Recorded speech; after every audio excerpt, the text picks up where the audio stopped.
Hello guys, so kumusta kayong lahat? So merong isang request sa atin. Paano raw ba gumawa ng UV dome na sticker? O kung naalala nyo nung bata tayo, may mga sticker na parang maliliit. Tapos parang siyang may top coat na parang malambot, na squishy, na hindi ko masyado ma-explain eh. Pero papakita ko sa inyo guys sa vlog na to kung gaano ba siya kasimple ginagawa.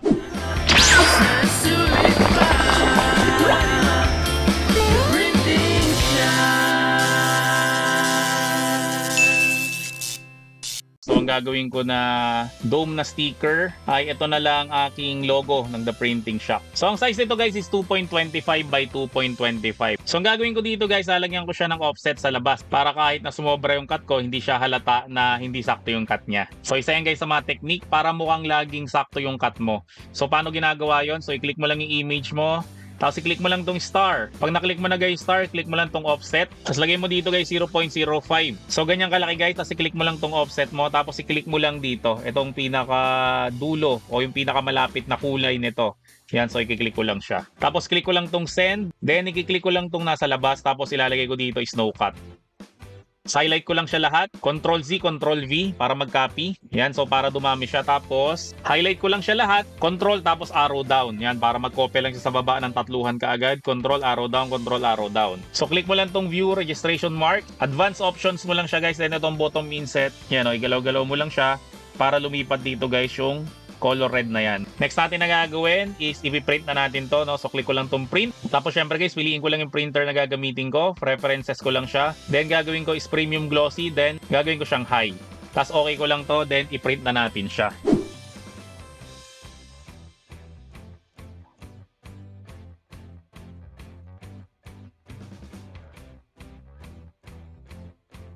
So again, sa mga nagtatanong kung ano ba ang klaseng printer yung ginagamit ko, syempre ginagamit ko lang dito is yung Epson na L121 na meron siyang pigment ink. So kung bakit pigment ink guys, kasi guys ang pigment ink is meron siyang waterproof na property and syempre fade proof siya. So hindi siya guys kukupas. Kasi pag dye ink to guys, baka pag nilagyan natin to ng chemical is masira kaagad yung print natin. So sa mga gusto mag-avail ng printer na to guys at kasama yung pigment ink, so hanapin mo lang kami sa FB, The Printing Shop. So guys, ito na yung na-print natin. So ang next natin na gagawin ngayon guys is ikakat natin siya using Cameo 5. So ito guys, hindi na natin to lalagyan ng phototop. Kasi ang ipang phototop na natin dito is yung chemical na ginagamit para sa dome sticker. So guys, ito na yung nakat ko using Cameo. So pa nagkakat kayo guys, babawan nyo lang no, para hindi siya tagusan yung cut niya. And sa mga magtatanong naman kung ano bang materials yung pinagprintan ko, so ito guys yung ginamit ko. Coif na vinyl na matte kasi makapal to guys eh. So ang next na kailangan natin ay itong UV resin na hard type no, kasi may dalawang klase to. Yung isa yung tinitimpla pa na hindi na kailangan ng UV light. Ito naman guys is kailangan ito ng UV light pero nakatimpla na kaagad to. Medyo malaki kasi guys yung kailangan mo pang itimpla na mas mura, kaya ito na lang binili ko, maliit lang no, kasi for demo lang naman to. So ang gagawin natin dito, syempre lalagyan lang natin to nito. So wag kayong mag-alala guys, kasi usually guys yung chemical nito ay sumihinto dun sa may cut parts. So lalagyan ko lang siya guys. So simulan natin sa gitna. So disclaimer lang, hindi ako expert sa paglalagay nito. So kung meron kayong ibang alam na paraan para mas mapadali ang paglalagay natin itong UV resin, no? So i-comment down below nyo. So ganyan rin guys, no, kapag nakakita kayo ng mga kasamahan natin sa business na tingin nyo mali yung ginagawa nila o meron kayong mas magandang diskarte, huwag nyo na silang i-bash. So ang gawin nyo na lang is turuan na lang natin sila para guys maraming matuto. Kasi actually sa printing business naman talaga wala naman talagang mali, wala naman tama eh. Kung effective yung diskarte mo sa ginagawa mo, so tama yan for you.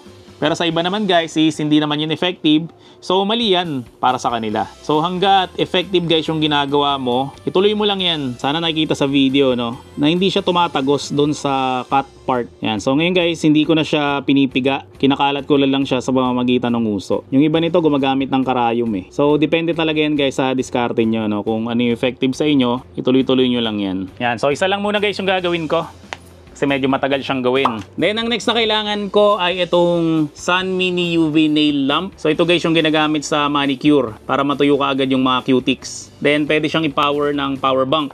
So ilalagay ko lang siya dyan. Then papandarin ko lang siya guys, may pindutan siya dito. So guys, alam kong masarap nung tingnan pero wag nyo siya guys tititigan no, kasi baka masira yung mga mata nyo kasi UV light to guys. So ang settings ko dito na ginagawa, magta-turn off yan guys after 1 minute. So pag nag-turn off na siya guys after 1 minute, so ang gagawin ko is papailawin ko siya guys for another minute. Kasi kapag isang beses ko lang siyang in-expose sa UV light, para siyang hilaw o malambot. Kapag 3 beses ko naman siyang in-expose sa UV light, masyado naman siyang luto o nagka-curve na yung sticker natin. So para sa akin, ang perfect na exposure nito is mga 2 beses or 2 minutes. Which is yun rin naman na nakalagay sa instruction manual nitong ginamit ko na UV resin na hard type. So nakalagay dito is UV lamp, 36 watts, 2 to 3 minutes. Kapag sunlight na maaraw talaga is 5 to 10 minutes. So kahit wala kang UV light guys, pwede mong paarawan na lang. And kapag sunlight naman guys, kapag cloudy, is mga 20 to 40 minutes, no? So masyado siyang matagal. So kaya gumagamit tayo nitong UV light talaga para mas mabilis nga guys yung curing time nitong ating UV resin. Yan, so natapos na siya guys. So ang gawin ko lang is patuyuin ko pa siya. Yan, so kapag hahawakan mo siya mainit. Yan, so palamigin ko lang siya ng konti. So ngayong malamig na siya guys, no, pwede na natin tong tuklapin. Yan ang tigas nyo. And syempre pwede na natin siyang idikit. Yan, no, so perfect na siya guys. So ito guys yung ginawa ko na 3 minutes ko siyang in-expose. Makikita nyo dito na para siya natutuklap kasi masyado siyang nasunog. So itong dalawa guys, perfect yan.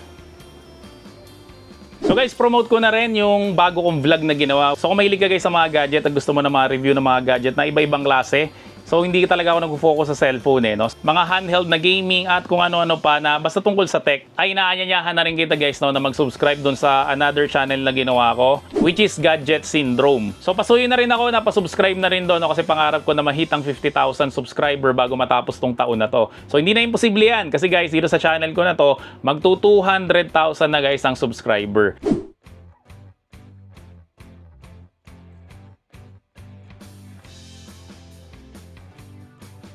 So guys, ang ginagandaan ng sticker printing business is marami kang pwedeng gawin. Pero lahat yun guys, tawag lang doon sticker. Katulad nung ginawa natin ngayon guys, ang tawag yan is dome sticker. Tapos meron rin tayong mga ginagawang mga Sintra board. Ito. Pero totoo nito guys, sticker lang to na nilagay mo sa Sintra board. Tapos yung mga nilalagay sa motor, di ba decals ang tawag doon, pero sticker rin naman yon. So ibig sabihin nun guys, kapag nasa sticker printing business ka, is marami kang pwedeng gawin. So guys, kung gusto mo mag-start rin ng yung sticker printing business, so meron kami guys inaalok na complete na sticker printing business. So kasama na guys yung ginamit ko ng printer dyan, and syempre ginamit ko na cutter, which is yung Cameo 5. Tapos yung mga materials guys is kasama na rin dyan. So ang kailangan mo na lang talaga dyan is laptop na lang or desktop. Makakapagsimula ka na guys ng yung sticker printing business. So kung gusto mo guys mag-avail nito, no, so hanapin mo lang kami sa FB, The Printing Shop. And syempre guys, no, sabihin mo lang na napanood mo tong video na to para bigyan ka ng discount. So yun lang, maraming salamat ulit sa inyong lahat. See you on my next video and bye-bye! The Printing Shop, I